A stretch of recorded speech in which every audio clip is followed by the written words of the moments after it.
Welcome to the Great Detectives of Old Time Radio from Boise, Idaho. This is your host, Adam Graham. If you have a comment, email it to me. box13@greatdetectives.net. Give us a call, 208-991-4783, and become one of our friends on Facebook, facebook.com/Radio Detectives. Well, before we do get started, I want to encourage you, if you've not already, to pick up your copy of What Made the Golden Age Shine. In this essay, I examine what made Golden Age entertainers, such as Jimmy Durante and Lou Costello, so popular, and what makes Golden Age entertainment continue to attract new audiences to this day. You'll find out this in What Made the Golden Age Shine, available for your Kindle. Well, Alive in Your Hands concluded its first run in 1949, and when People Are Funny went on vacation again in 1950, once again, the program was set up, this time with a new actor playing Jonathan Kegg. The actor in question was Carlton Cadell. Cadell really was better known for some of his performances as an announcer. He was known for working on Amos and Andy, for instance, as well as the Seal Test Variety Theater with Dorothy Lamour. However, he had done his fair share of acting work. Perhaps his most notable role was as Tarzan in the 1930s, and then later on in 1952, he would become the last radio actor to play the role of Sky King. So, a true radio performer taking over here for this 1950 run. There would be a 1951 run of Alive with Your Hands that would star Lee Bowman, but none of those episodes are available. So this is the last Jonathan Kegg will hear. Cadell would also take on the role in 1952. So here is the first case we have from the Carlton Cadell era.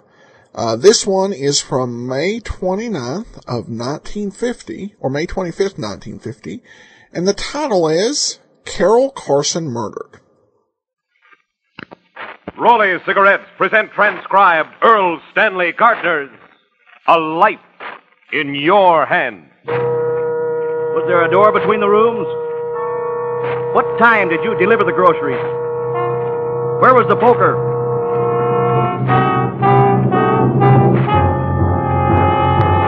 Listen while we place A Life in Your Hands.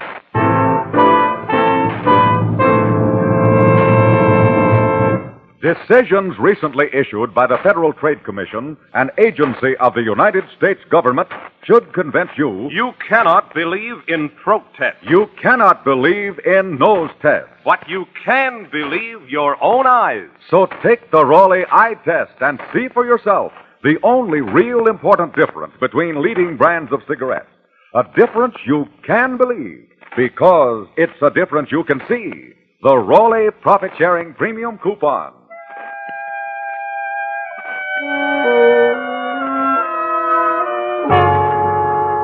You never know when you step from the safety of your home, when you may witness a violent death and be called upon to testify as to what you saw and heard, and suddenly find yourself with a life in your hands.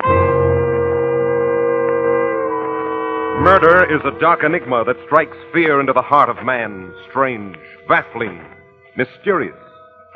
But the darkest crime one man can invent, another man can unravel. Such a man is Jonathan Kegg, created by Earl Stanley Gardner, the world's most popular mystery writer, creator of Perry Mason, Christopher London, and many other outstanding characters.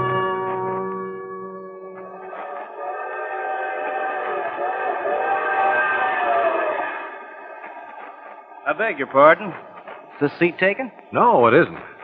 Sit down, won't you? Thanks. Where are you headed for? Bear Lake, Illinois, to do a little fishing. Oh, good idea. You're entitled to a little rest after that Jackson case. I beg your pardon. Have we met? No, I'm Joe Maxwell of the Times. You see, it's a reporter's business to know people like you, Mr. Kegg. Well, thank you very much. You can help me out, if you will. This work you do as amicus curiae. Would you explain it to me? You see, I've never reported one of your cases, but I might sometime, and it would help me to know what an amicus curiae is. Glad to help you, Joe. An amicus curiae, which is translated literally as a friend of the court, is a person who is an expert in a specific field, who, without serving either the prosecution or the defense, helps the court to discover the objective truth. Well, I know you're an expert at cross-examination. Do you cross-examine a witness till you finally get the truth? That's about the size of it.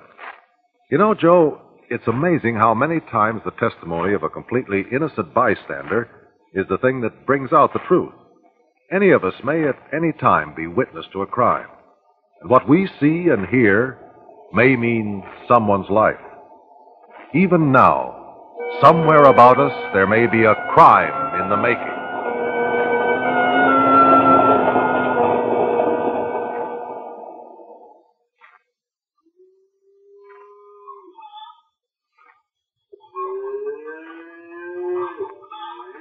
Sue, get away from that window and help me with your...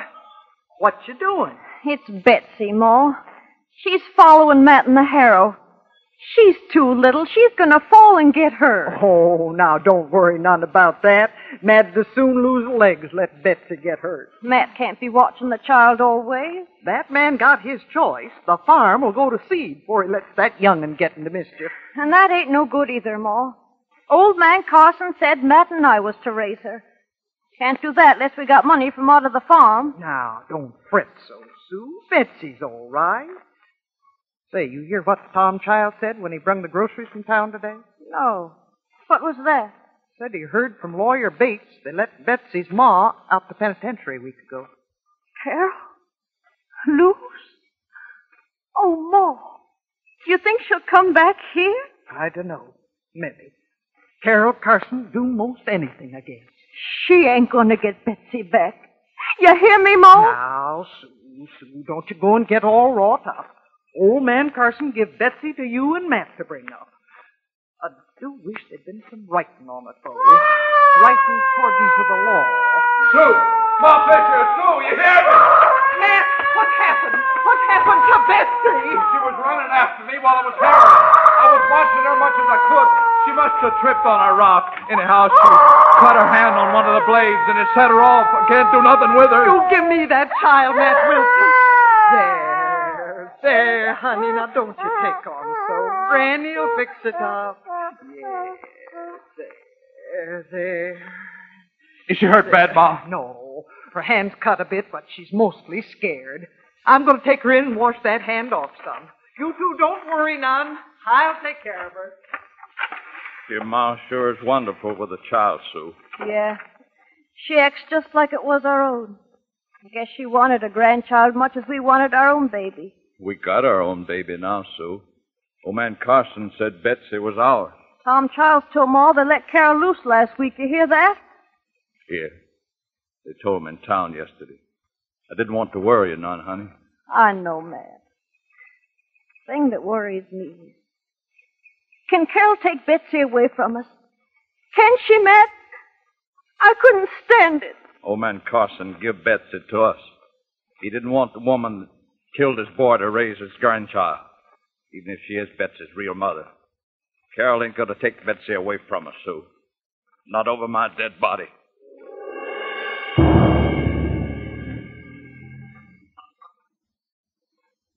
Matt, someone's coming.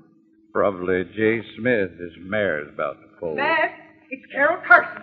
She's just driving up. Where's my rifle? No, Matt. Don't do nothing rash. Be quiet, Sue. Come on. You too, Ma.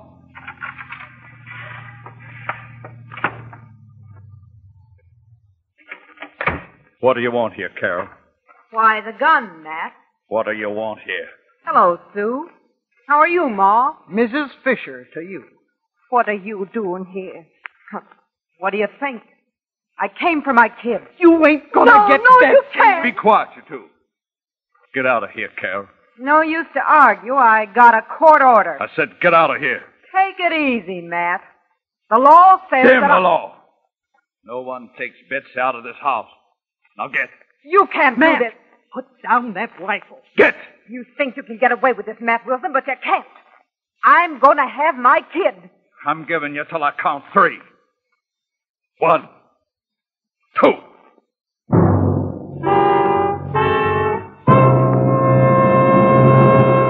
Matt, you had no right to threaten Mrs. Carson with a rifle. Mrs. Carson is Betsy's real mother. Judge Slade gave an order putting Betsy in her mother's custody till there could be a trial on the matter. But, Sheriff, Carol Carson ain't fit. Now, Matt, the court's the best judge of what's fit. John Olcott, I've knowed you since you was, well, since we played together as kids.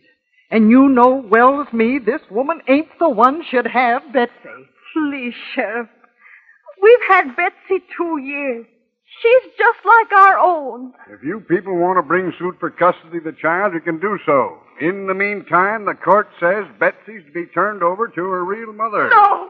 That woman just wants to get hold of old man Carson's money. She don't care about my Betsy. You can't do it. Sue, be quiet. Sheriff, I don't know what I'll have to do, but Betsy's our child. And that woman ain't never going to raise her.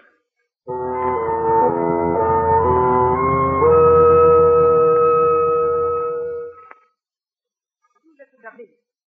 I've had all I'm going to take from you. Betsy's my brat, and I'm going to keep her.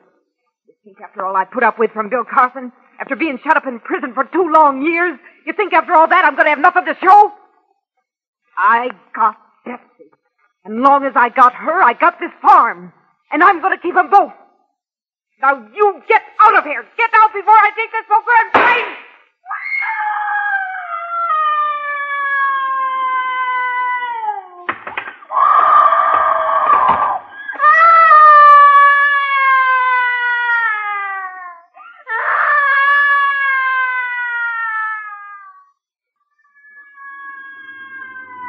If I knew you was coming, I'd have baked your cake. Baked your cake. Listen to that young'un, will you? Little Betsy ain't been the same kid since she come to live with her ma. That Carol Carson ain't no good. Matt Wilson ever hear that youngster take on like that? Huh. Quieted down. Mrs. Carson. Mrs. Carson. Groceries. Must have gone out and left the kid alone. Mrs. Carson. Groceries. Don't want to wake Betsy. I'll just put the stuff in the kitchen here.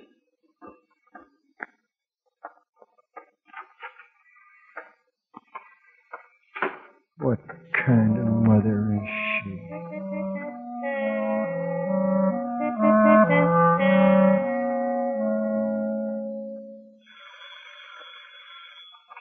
Hello, this is Sheriff Olcott. Sheriff, this is Matt Wilson. I'm at the Carson place. You better get out here right away. Somebody's murdered Carol Carson.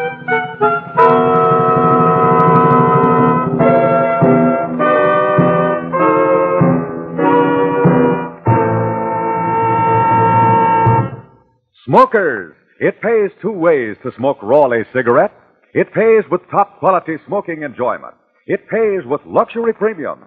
There are over 75 beautiful premiums, and you can get them just like gifts. Just smoke Raleighs and save the profit-sharing coupon. And remember, A recent decision by the Federal Trade Commission, an agency of the United States government, should prove to you you cannot believe in throat tests, you cannot believe in nose tests. but you can believe your own eyes. So take the Raleigh eye test and see for yourself the only important difference between leading brands of cigarettes. A difference you can believe, because it's a difference you can see. The Raleigh Profit-Sharing Premium Coupon.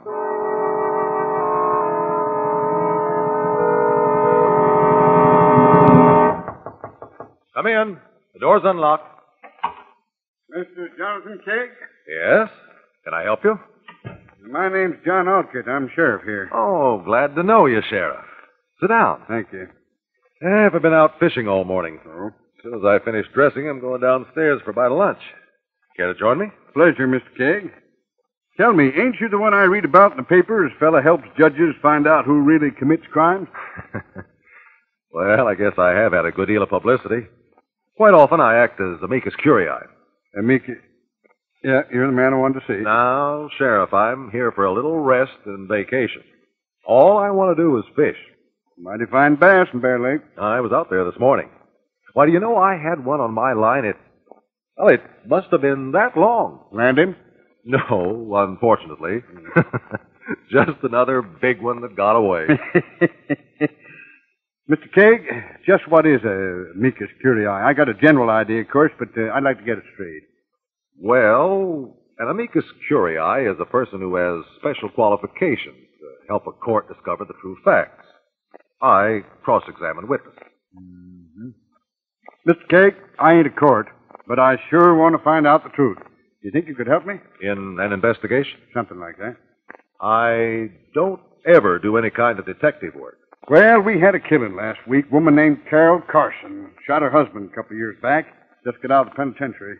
Who killed her? Some of her husband's family? Nope. Only family her husband, Bill Carson, had was his pa. He died right after sent Carol away. Wait a minute, Sheriff. The minimum penalty for murder in this state is 14 years. How could the woman have been released so soon? They called it manslaughter. Give her 1 to 5. I see. This woman had a baby, little girl named Betsy. She's 3 now. Old man Carson, Bill's pa, left everything he had to Betsy, and left her in the care of Matt and Sue Wilson. Oh, she and Matt just adore Betsy. So does her ma. She lives with him. Go on, Sheriff. Well, Carol come back to town about 10 days ago. Got an order from Judge Slade giving her custody of Betsy. The Wilsons never had no legal papers on their caring for the child. Well, the mother is entitled to the child, Sheriff. Shucks, she only wants Betsy's money. What happened? Saturday afternoon, about 3:15, Matt called me from the Carson place. Said somebody killed Carol. I went out there. Somebody put a rifle bullet, right through the back of her head. Then I went to Wilson Farm. Matt and the others was there. So was little Betsy. All Matt'd say was he found Carol dead. Called me, then took Betsy home with him. That's not at all unlikely. No. Only thing wrong about it, the bullet that killed Carol come from Matt Wilson's rifle. I found the rifle in his kitchen. What does he have to say about that? Nothing. Won't talk. I ain't arrested him yet. But I got to arrest somebody soon. I got them all come to my office this afternoon. I was wondering if you could be there. Well, I don't see how I could help, Sheriff. Mr. Kegg, I've known these folks all my life. They're good people. Maybe you could find out the truth. Will you be there? I'll do what I can.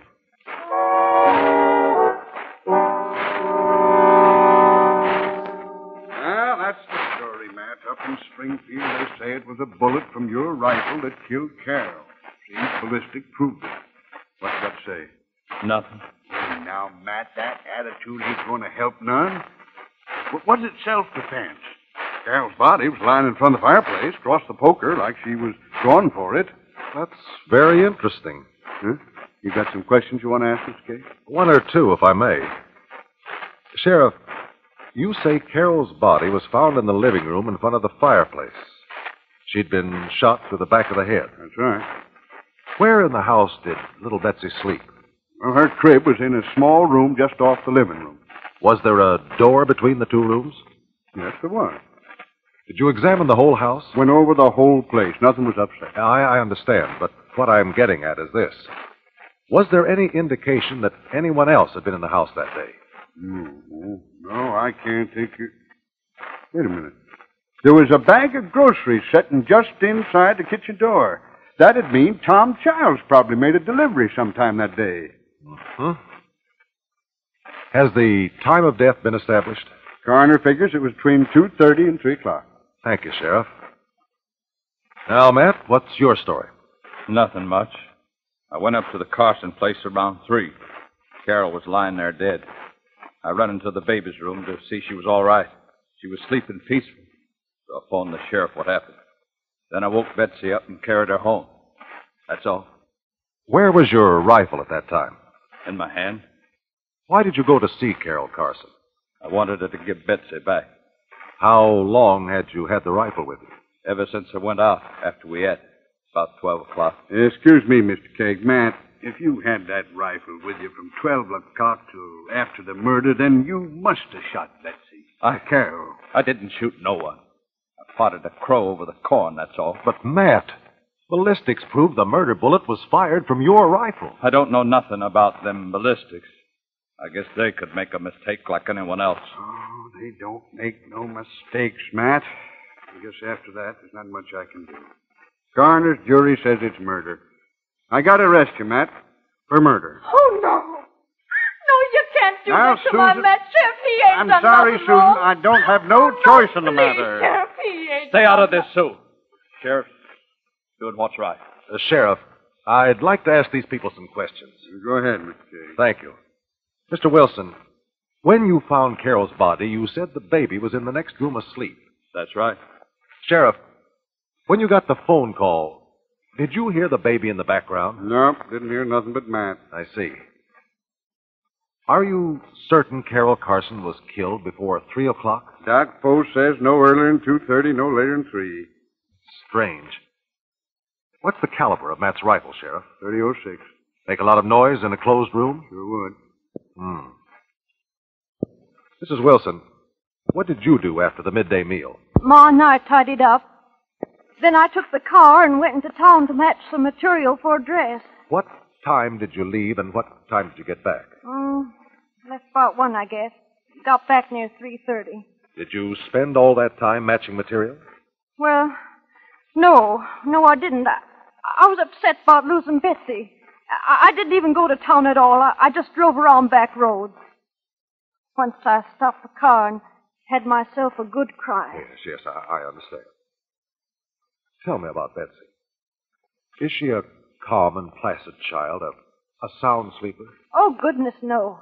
She's real high-strung, wakes up if there's any noise. Scares easy.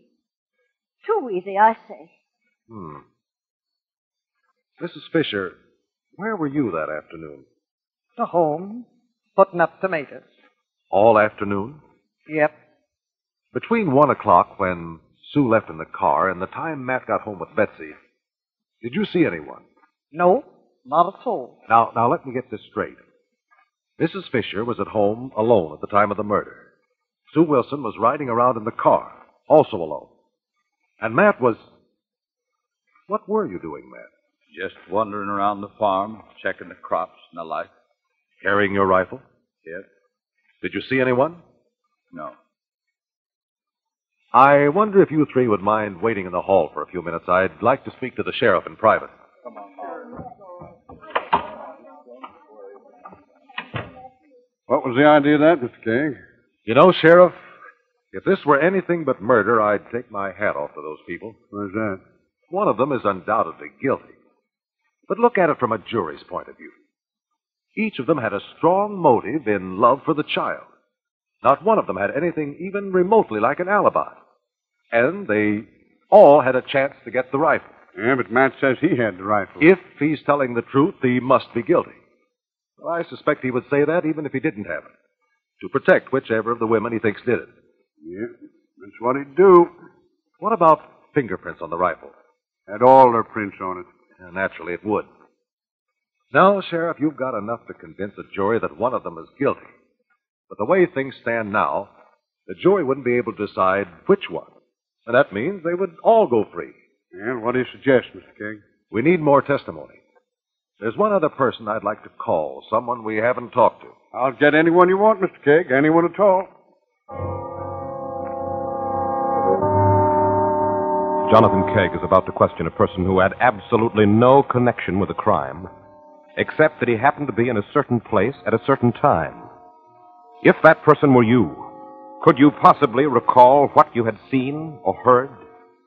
Your responsibility would be great, for you would hold a life in your hands.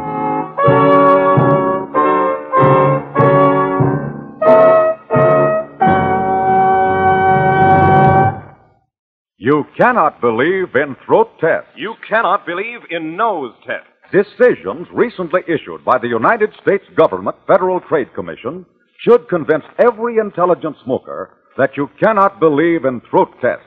You cannot believe in nose tests.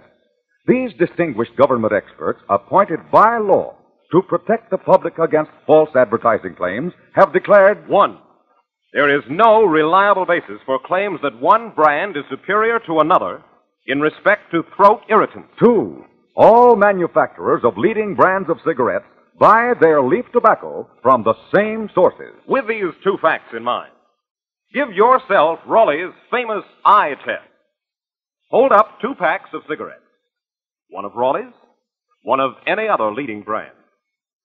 Turn them around. Take the eye test. You'll see the difference. Yes, you'll see that only Raleigh's have a coupon on the back. And smokers, that Raleigh profit-sharing coupon is the only real important difference between leading brands of cigarettes. It's a difference you can believe because it's a difference you can see. So switch to Raleigh cigarettes, America's greatest cigarette value.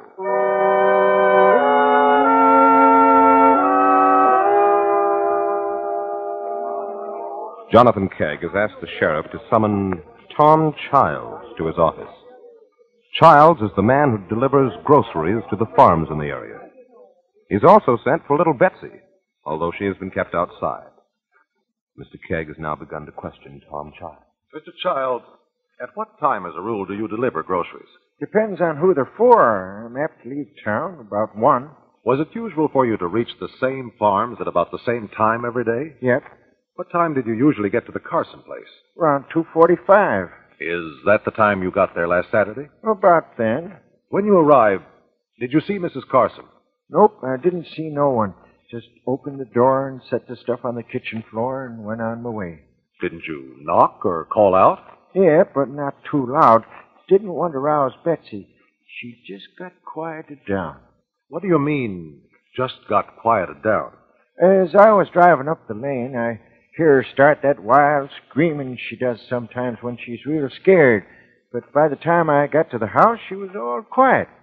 So I didn't make much noise. Now, think carefully, Mr. Childs.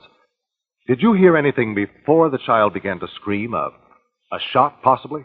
I didn't note. There's lots of shooting hereabouts, what with crows and all. Thank you, Mr. Childs. Where is Betsy, Sheriff? Waiting outside. Would you have her brought in now, please, and have everyone else but Matt leave the room? Well, Betsy, you're a pretty little girl. How are you today, my dear? She don't talk much to strangers. No, she doesn't. I hate to do this. She'll be frightened, but we've got to find the truth. Go ahead, Sheriff.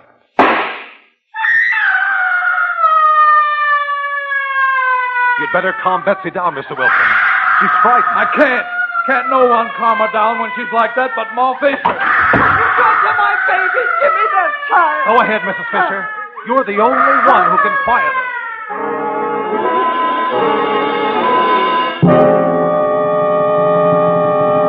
I think the best thing is for you to tell us just what happened, Mrs. Fisher.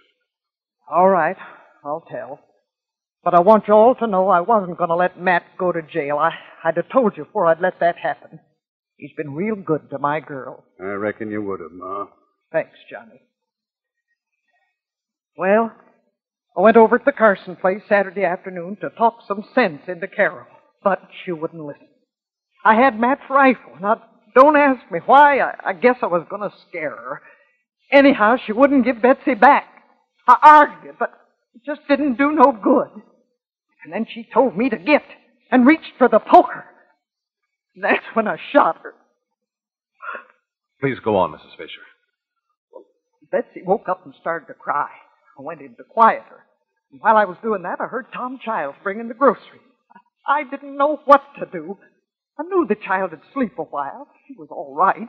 I couldn't think straight, so I wandered home so I could plan what to do. I plumb forgot Matt's rifle. And then before I could do anything, Matt come in with the baby. Said he found Carol dead. When I found my rifle laying near Carol, I thought maybe Sue would... Well, I knew how she loved the baby. So I carried the rifle home and said I'd had it all the time. I think we know the truth, Sheriff. I think self-defense would be a reasonable plea. I think maybe you're right, Mr. Kegg. But tell me, how did you get to the truth? Thanks to the testimony of Tom Childs, who just happened to be in the vicinity, we learned that Betsy woke up and screamed.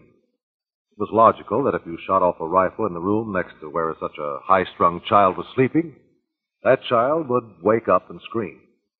Mrs. Fisher was the only one who could quiet Betsy when she was really upset. Thanks for your help, Mr. Kegg. You saved Matt. And as for Ma, well, we got lots of justice hereabout.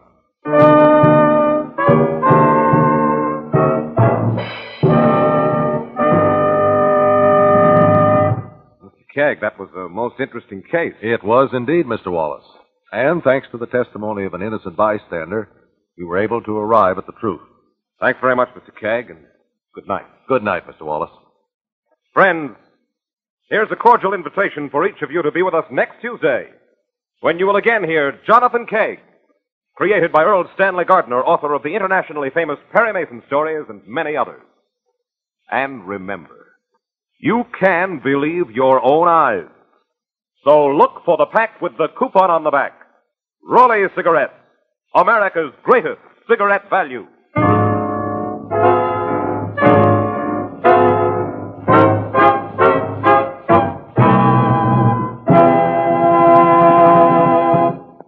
I like a man who smokes a pipe. Yes, women prefer men who smoke pipes.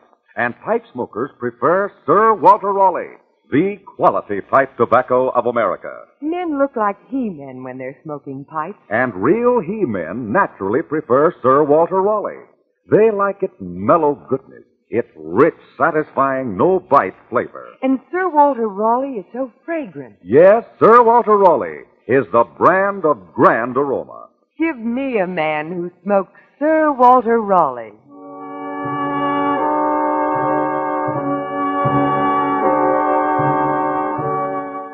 A Life in Your Hands is created by Earl Stanley Gardner, with script by the McKees.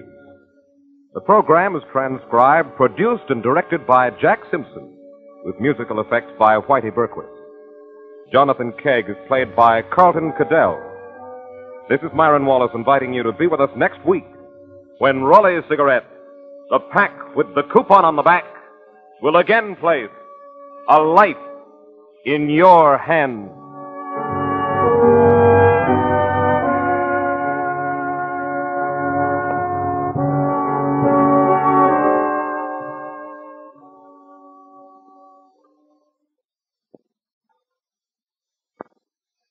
Welcome back. I love this episode. This is probably my favorite episode of the series that I've heard so far. I've heard a few others that come after this, not all of them yet. But I love this episode in that they take Kegg kind of out of his normal rules to get to the truth of the case. And I find that just a great twist, and I love the plot as well. It definitely creates a more sympathetic case. But the cross-examination skills of Jonathan Kegg come in handy, and he's able to solve the case. Well, that'll do it for today. We will be back with you tomorrow with Let George Do It, and then join us next Tuesday for Life in Your Hands. And remember, Saturday marks the first regular program as we will begin playing for you the lineup on our new police procedural day. In the meantime, send your comments to box13 at greatdetectives.net. Follow us on Twitter at Radio Detectives and give us a call, 208-991-4783. From Boise, Idaho, this is your host, Adam Graham, signing off.